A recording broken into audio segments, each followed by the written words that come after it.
Okay, and I did request a cameo by Shannon's baby, so this is like really going to be that's what I was looking forward to. I don't know about the rest of you. So in any case, I wanted to share with you today.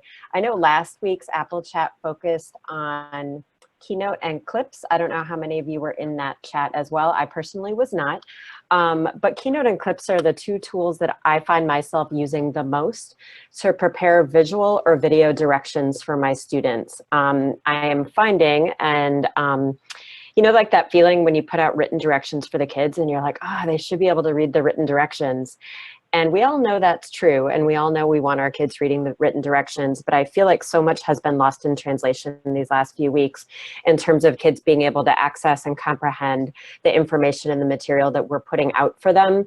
And I also want to make sure in situations that are really stressful and distracting for kids, we don't know the variables they're dealing with at home. I just really want to make sure that my own directions for my students are as crystal clear as they can be, and that I'm supporting different types of modalities as well by using video directions or visual directions. So I wanted to just share with you a couple examples of video and visual directions I made for my kids using Keynote and Clips. I will be able to easily share with you the things that are in Keynote on my computer. I'm a little less confident in how well my connection, we don't use Zoom in our district, and so I'm not sure if you're gonna see my iPad screen, but I have a couple things I can try, and maybe by then Shannon and her cute baby will be back and she can help me figure out if it's not working. So I'm gonna go ahead and share my screen, and I'm gonna show you a couple different things that I've created in Keynote. So let me, oh, I guess I can't go, I was hoping I could go into the whole, let's just see how this works. Okay. So you should be seeing my semi-tidy, oh, there they are. There's the cute Shannon people. All right, good. I feel better now. Okay. Are people successfully seeing a plant with arrows on it right now? Is that a real thing? Awesome. Okay, cool. So this may be obvious to people, okay? But to me, creating visual directions in Keynote is the way that I show people how to do everything. Anytime I want to give step-by-step directions.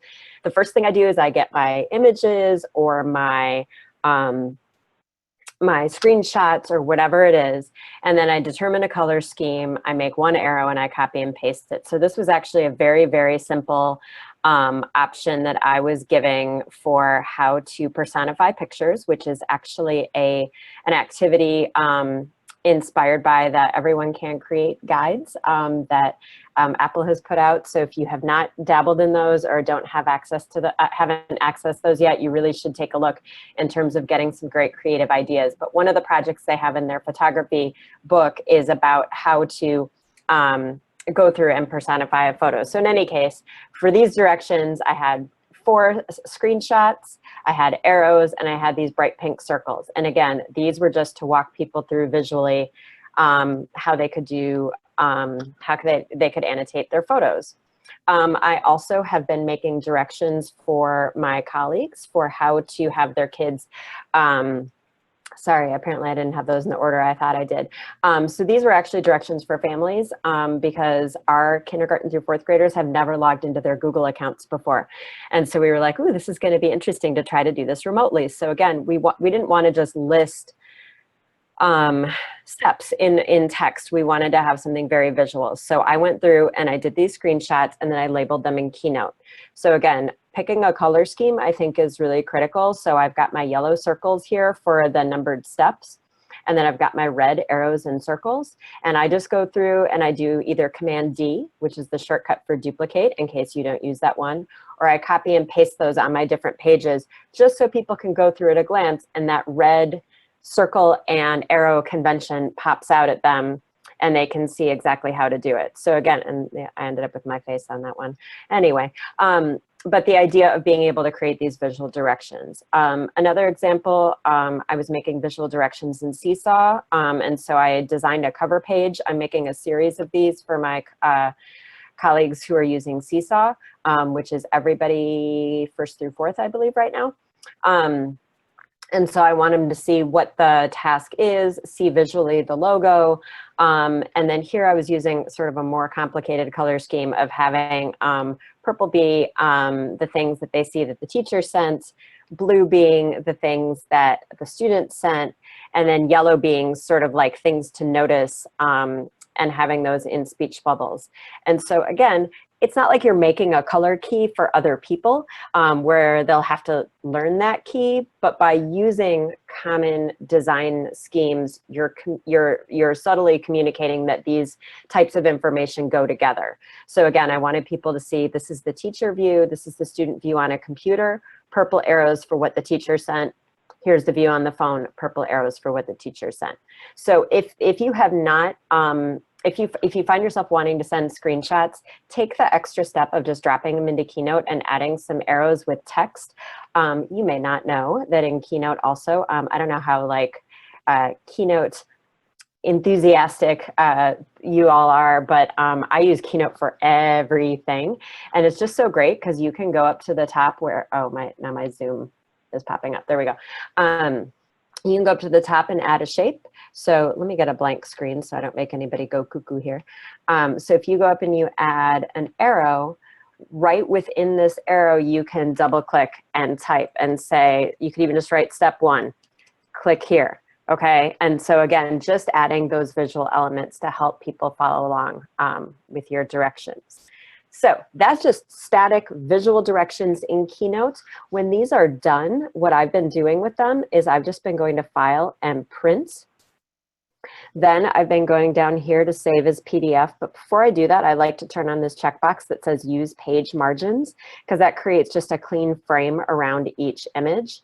And then if I go to Save as PDF, I end up with a PDF file that my, and you can see how many of these I've made. It's a big mess. We'll just ignore that part. But I end up with a page-by-page document that families can access easily and follow those steps. So this is just in terms of getting out polished, clear communication. Keynote slides can also be exported as images. So if you want to send a series of images for whatever reason, if you need like an image gallery, maybe on your website that people can page through, again, all of that can be built in Keynote.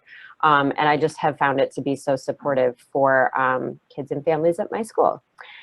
So I'm going to switch around. I am going to go into these video tutorials. And so you should be seeing, let me hide Keynote just so we don't have too much clutter afoot. Okay, there we go. Oh yeah, I didn't clear off my desktop. Let's just get Keynote back then. We'll hide that.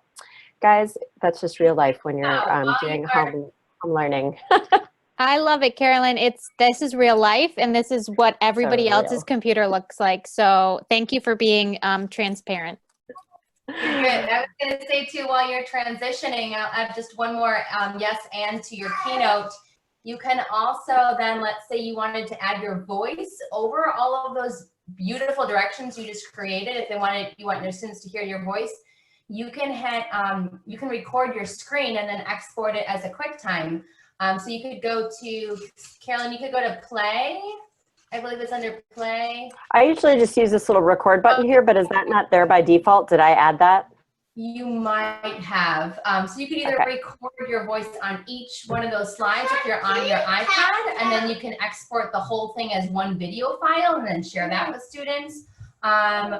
So just to add a layer of personal touch with getting your voice on there. Yes, which is also super important. But you know what I like even better for that, Shannon, is clips. So, which is actually, I wanted to show a couple of video tutorials I had made in clips. So here's the thing I have no idea. I have these groovy little tutorials I wanted to show everybody, but I don't know if you're gonna be able to hear them or not. So let's find out. I made, so my job as a technology teacher is to have K-8 lessons, 1 a week for my kids, both when we're at school and now while we are not at school. And so I've been trying to think of activities that are going to be engaging and attainable for kids, and also just help them feel creative and joyful and connected while they're home. So it's no small task, certainly. But I also don't want them to struggle. I don't know what level of technology support they have at home. In many cases, I don't know what type of devices they have at home. So again, I just want to give people introductions that are going to be really accessible for all ability levels. So my Toontastic tutorial, which I'm about to show you, I made just using screenshots and arrows. So it's like what I was doing in Keynote, except with that added layer of adding my voice and animation and having subtitles. So I'm going to go ahead and double click to open this up in QuickTime. Let's see if you hear this. I'm guessing you will not.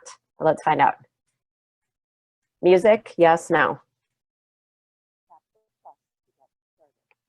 Are you hearing music, yes or no?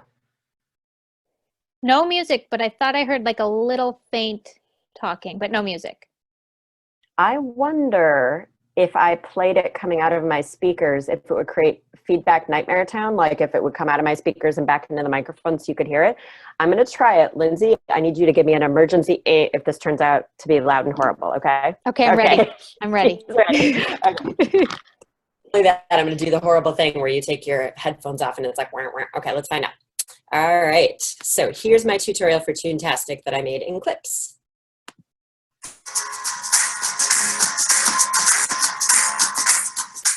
Tap the plus to get started. Let's keep it simple and start by choosing Short Story. Next, tap Beginning to tell the beginning of your story. Later, you'll come back to do the middle and the end. First, you'll need to choose your setting. That's where your story is going to happen. For mine, I chose space. Next, you choose your characters. If you tap the little red paintbrush button, you can customize your character, even adding your own face. Add all the characters that you want in your story, and then tap the arrow to begin. You'll want to place your characters in the setting, and also practice moving them around. Most characters have special features, like arms that raise or other actions they do when you tap them. Practice a little bit ahead of time so you can learn their special actions. You'll also want to explore the setting a little bit. Test out some of the levers and buttons and see if anything happens. You might want to work some of those actions into your story. When you're ready to record, press Start. As you tell your story, you can move your characters around like puppets and pinch and zoom to get closer or further away. Use two fingers on the background to swipe the setting from side to side and change the scene. Once your story is finished, you'll give it a title and you'll type your initials. I'm not typing my name because remember, my face was on the robot and I don't want to put my name and my face together on a project that will be shared. Once your movie is finished, you'll tap Export to save it. And once it's finished saving, it's ready for you to share on our Padlet. I can't wait to see all of your wonderful stories. Okay, can you hear me now? I plugged my headphones back in. Is it good? Can you hear me? Okay, cool. Okay, so I want to show you a little bit about the process of putting together a tutorial like that. The first thing I did was I just went into this app, Toontastic, and took a bunch of screenshots. And I was like, I don't know if I'm going to need all of these or not, but I want to have the steps I'm going through as an adult. I want to have them handy so that I'm ready to make my tutorial. So let's see if oh, good. Can you see an iPad right now? Is that good? Okay, cool. So I'm using Reflector because QuickTime did not seem to want to work while I was doing a video call. I don't know why. Okay, so I'm going to go to my camera roll, and I had all of my screenshots in here. So here's my Toontastic album. So again, you can see that as I went through, I was just kind of screenshotting everything. So you should be recognizing some of these images from my tutorial. So I ended up using these, and you could see I was trying to learn how Toontastic worked. So I exported a video, so on and so forth. So then I went into Clips. So I'm going to turn my iPad. So Clips only works the vertical way. So I know that those of you who might be very photography or film oriented, that might drive you a little crazy. It drives me a little crazy, but it's such a great app that I've totally gotten over it. Okay, so here I am in Clips. My Toontastic tutorial, I also made a birthday movie for my sister. So that's all this extra stuff here. Actually, let me just start from scratch. So I'm going to go up here to the top where it says Create New. And let me cover this up just because I'm sorry for all the visual distractions. I'm afraid if I go full screen, it's going to mess up the Zoom. So I'm just going to go with it. Okay, so here I am in Clips. If you have never used Clips, this is actually quite a treat. And now you're seeing probably two of me, which might be less of a treat. But Clips allows you to capture 3 different types of media and accentuate it in some really important ways, okay? So I can capture directly from the camera, which I'm not doing in this case. I'm gonna go to my library and I'm gonna pull in those screenshots. So I'm gonna go here to library, and you can see all of the things that I already have in my library. And if I wanted to, I did organize these by album, so I could go up to the top where it says albums, so you're not seeing all my sister's birthday cards and whatnot also. And I'm gonna go into my albums and I'm gonna go to my Toontastic Greats screenshots. Okay, so I'm gonna pick the one that I wanna start with, my first step I want students to do. And the first step I had them do was to tap this plus so that they could create a new project. So I'm gonna go to that one. Okay, and now I want to label this, and I also want to record my directions for the kids. So anything I want to add to this before I put it in my movie, I'm going to use this rainbow star down here. Now you can also add things afterwards, so if you mess it up, don't panic, but I always like to kind of set it up ahead of time so I can see how it's going to look when I add this to my video project. Once I add it to my video project, it's going to show up down here in this dark area, so we've got nothing in there just yet. So I'm going to go here to my little star. Does the little star have a name, Shannon? It must have a name, right? Little star. Shannon's contemplating the world of the little star. Well, we're contemplating that. Okay, cool. You've got these 4 things that you can do to your images. I want to add stickers, because stickers are where you're going to find some great animated arrows that'll be attention getting for your kids. So you can see all the options of stickers here. These are all animated. They're groovy and fun. So the one I was using was over here. Actually, I almost never use these Disney ones because I'm not trying to give Disney free advertising.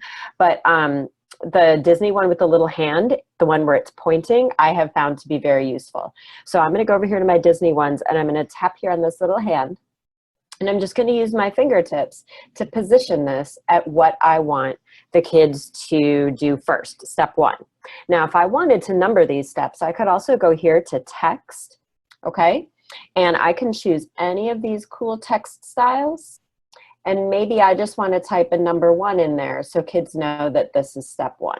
Okay, and I'm just using my fingers to position these elements on my screen to help kids follow along with the directions. Okay, so now I'm going to tap this little X, and I am going to go back to this screen, and I'm going to do some recording. And the way I record this is I just hold down the red button as I'm speaking. Now, you might have noticed also in my video, I had subtitles. Subtitles are another really great way to support your kids in following and understanding your directions, because they can read and they can and listen at the same time. So they'll have like that visual and auditory piece. That is done with this little speech bubble here, and this is called Live Titles. I'm going to tap on the speech bubble. And you'll see here all these different styles of live titling. You have to choose the one that's going to be best for you. The one I was using before was the one with this yellow box, because I like how one word appears at a time. There's also another really popular one to use, especially with younger students, is this one here where it shows the full text, but then it highlights one word at a time. So let's try that one just for fun. Okay, so everything I've done so far is just setting up the stage to record. I imported my image from my library. I added a sticker so you can tell what I'm pointing at. I added text to have the number. Those things were all done in the rainbow star, and now I've turned on my live titles. So I'm ready to record my directions for my students. Now I'm sure everyone's familiar with the idea that red means record. So I have this giant red button down here.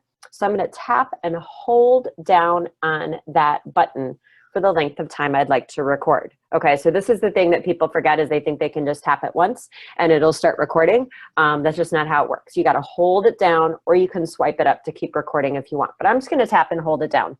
And I'm gonna tell the students what to do first. So I'm gonna tap and hold. First, tap the plus to start a new project. And you could see that it was recording my words down below. Let's see how that turned out. So now you can see, because I held the red button 1 time, and I know people say it's a pink button, you can interpret that how you like, but the red-ish button, I held it 1 time, I have 1 clip in my project. Every time you hold that big record button, you get 1 more new clip. So I'm gonna tap on that clip down at the bottom, and I'm gonna play it back.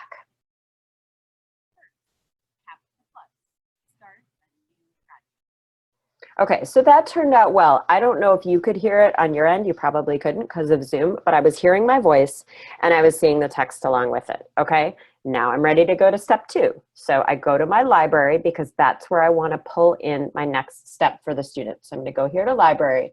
And the second thing I asked them to do was I asked them to tap on short story, I think it was, right? So again, I've got my scene here. This is not in my project because I didn't hold the red button yet. So you can see I've still only got the one clip. I'm going to go back to my rainbow star. I'm going to get, I think I'm going to do a different sticker this time just so you can see some options.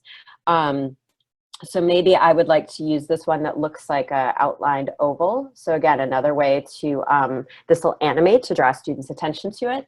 And I'm going to go to my text and gosh, I always like this circle one. I don't know why. Probably because it has a little animation where it sort of like unfolds. So step 2 is to choose short story, okay? So I'm going to hide this panel by tapping the little X, okay?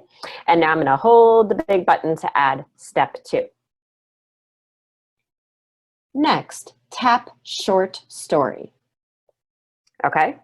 Now, I didn't love how that turned out, so I'm gonna go here to clip 2, and I'm gonna play it. It says,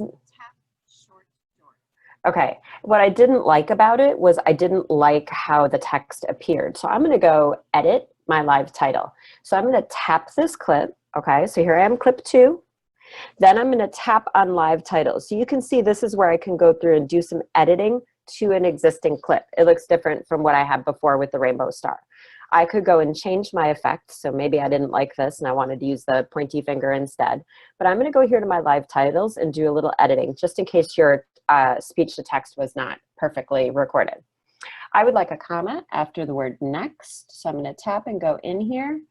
And these underlines are important because those tell you that they are synced with what you said. So I don't know why I'm having trouble doing this. Next, tap, and I'm gonna put a quote. I think I'm gonna put quotes around this just so kids know. I guess the period goes inside the quotes. Okay, so now I'm gonna go back. I'm gonna play that again. Now it says next, comma. Okay, so I like that a lot better just in terms of my students being able to follow it. The other things I can add to this, so this is how I've been adding images from my library. I want to add a poster because I don't know if you remember from the sample, I had an animated poster at the beginning and I also had some music. So instead of going back to my library to get a screenshot, let's pretend I've put all my screenshots in there. I'm going to go in here to posters, okay? The posters, super fun and delightful and animated and just a great way to add creativity and expression and attention-getting pizzazz to your project. So I am going to go in here. I'm going to turn off my live titles. So I'm going to tap the little speech bubble and I'm going to choose the one that says none just because I don't need that on my title. And I'm going to double tap and I'm going to write tune, okay, tastic. Small problem, does it fit? Oh yes, it does. Now you can also rainbow star your posters. So I love to do this to make my titles look a little more varied. So maybe I'll put how to use Toontastic and I'll put a little speech bubble here. Maybe I'll give my kids a little smiley face. All right, cool. Now, this isn't in my project yet. I just set up the stage. I'm gonna hold the pink button, okay? So I'm gonna hold that pink button. That's what it's animating. That looks like a pretty good length. And I want this at the beginning. So I'm gonna go down to the bottom. I'm gonna tap and hold and shift it over. The titles are, the posters are optional. I mean, really to me, the core benefit of doing this is that you can speak. Your kids will have your voice. They will have text to follow along with. They will have arrows to point them exactly where you need to go. Now, obviously, I'm giving directions for something that's an on-screen activity. However, if you just wanted kids to remember how to set up their paper correctly, how to draw a Venn diagram, whatever it may be, you can take pictures of your own paper step by step, bring those into clips and narrate and explain the steps that you went through.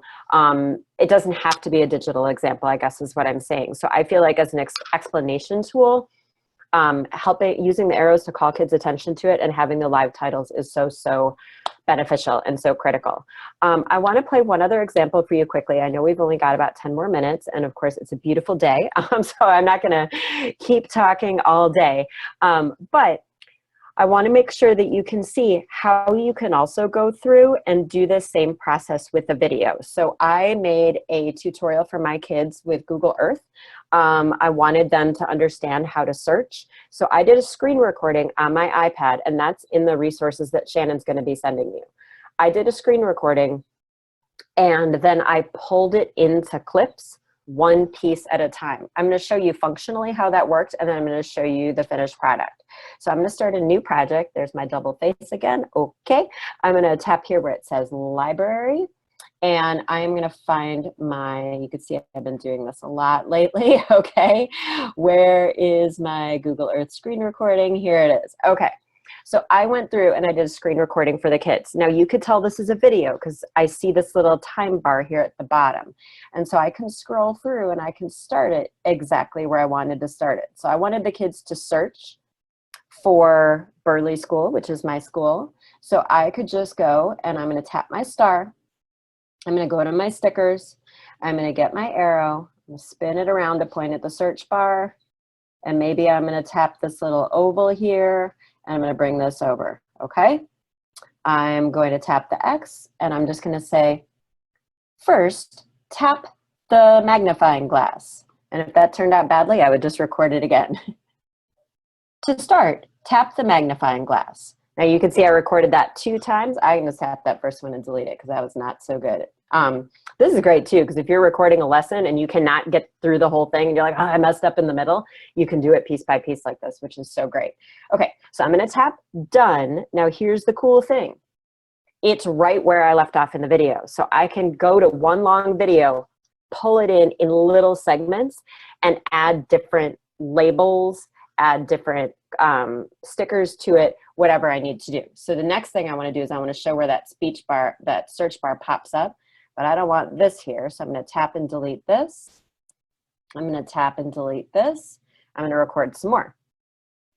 When that search bar pops up, I'm going to type in, I'm going to pause there. I'm going to add an arrow.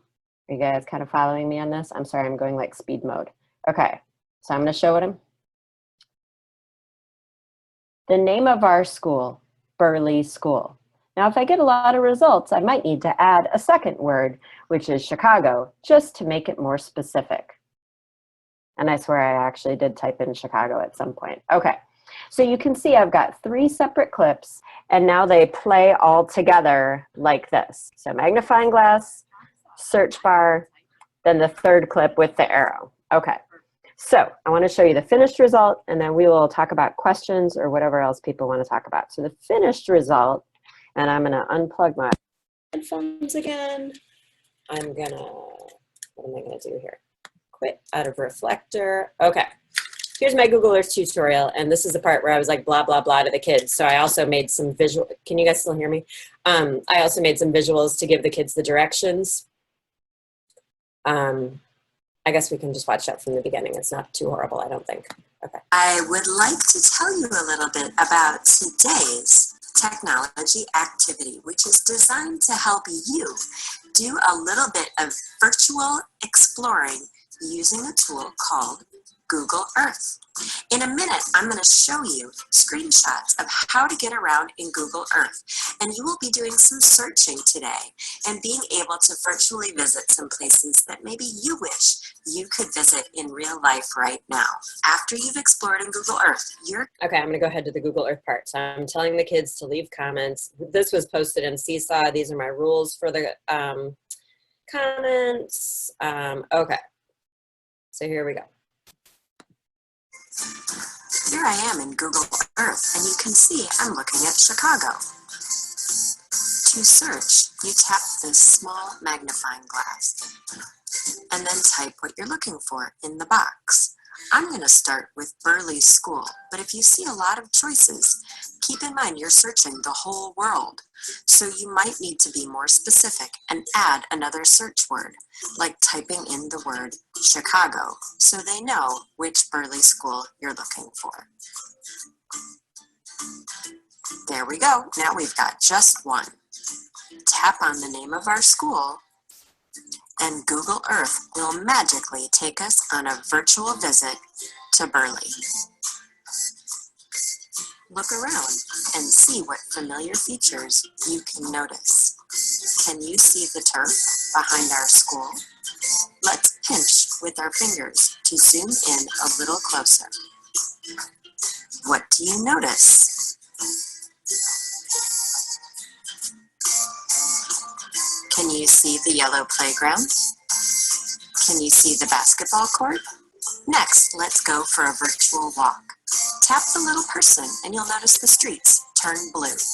When you tap on one of those blue lines, Google Earth will zoom you into Street View so that you can take a virtual walk down the street in front.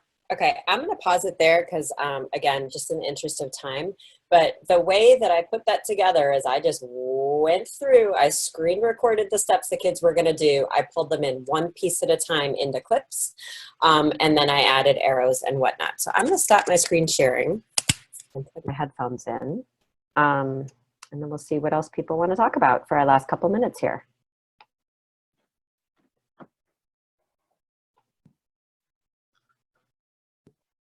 That was really cool. I never knew how people did that with the videos and changed up like the icons throughout the video. So I definitely learned a really cool trick. So thank you.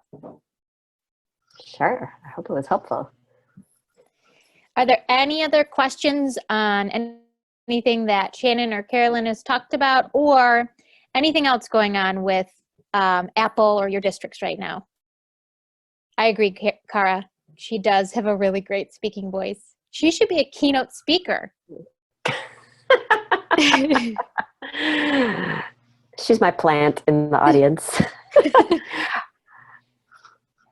I will say though, if you want, Lindsay, if you would like to send out those tutorials for people, just so people can see samples, I mean, I'm happy to share those. They already went out to like 500 of my students, so it's like that would be the more the awesome. merrier. Yeah. Thank you. So that looks like we do have a question in the chat. Do you click done after each talking point in clips? The only time you have to click done is when if you go in to edit the clip.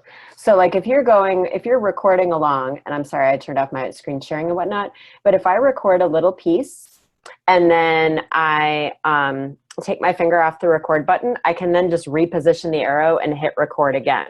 So the only time you see that done arrow is, that little done option, and that you have to rebuild the arrow is if you go in to edit the clip. So it's actually really quick. Like you can literally just go like arrow, record and say some stuff, move the arrow, record and say some stuff. And so it's like really, if your video is well organized, which mine wasn't, I had to like go in and like noodle with it a little bit. But if you get through the steps smoothly for your kids, you can just record, move the arrow, record, move the arrow, and it works pretty well.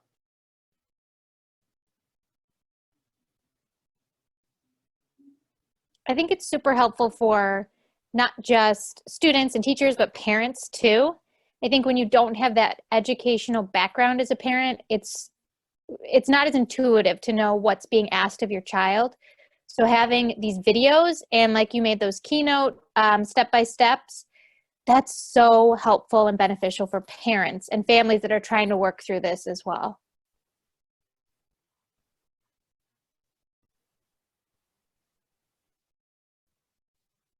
I was glad to see in the chat that somebody also put in there that it'll work well on an iPhone because, I happen to have an iPad as well as I had brought home a student iPad, so I'd have one that matched. But I was like, what if I had not brought those home? Like, what would I do? I mean, I would pull out my phone and I would say, okay, well, I'm just going to do the recording on there. Maybe take the screenshots on my computer, send them to my phone, depending on what it was. But it does really work well on the phone. As well. So it just really offers, I think, so much differentiation for the kids.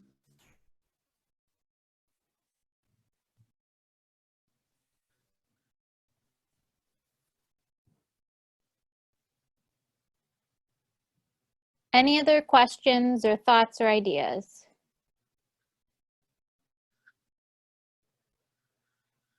I don't know Class Dojo. We share ours on Seesaw, and we also send them to our older students via Google Classroom. Does Class Dojo take videos? Does anybody know?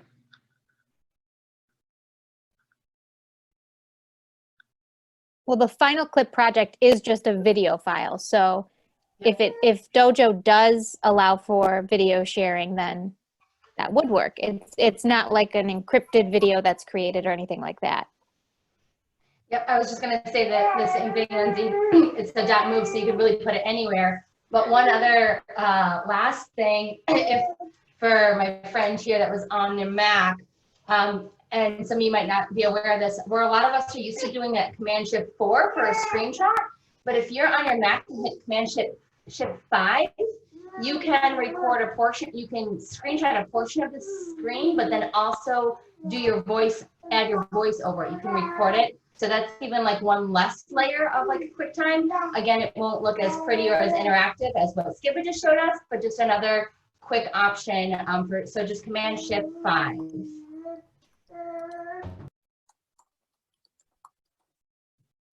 The baby approves. I know, he's so cute. He's so cute. All right, I've now descended into, I was about to baby talk, but I should not do that on a live call. Right, I know. He is cute though, real cute. Well, we so appreciate, I know, right? Shannon's little one is like making everybody's day. We so appreciate the time that Shannon and Carolyn took, but also the rest of you that are on the call as well. We will meet at this time every week to talk about all things Apple. Shannon has some great ideas on how to even push some really cool information out to you starting next week.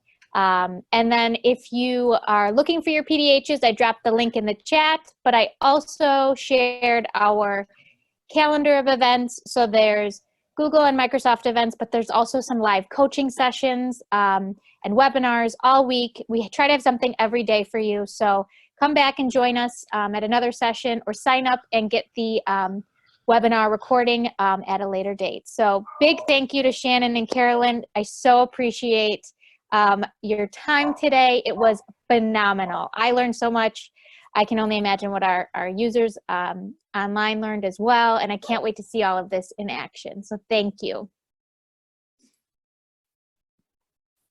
Great. Thanks for having us, Lindsay. Everybody out there, be healthy, be well, and good luck with all of our many challenges. All right, I'll stay on for another minute just to make sure you all get your PDHs.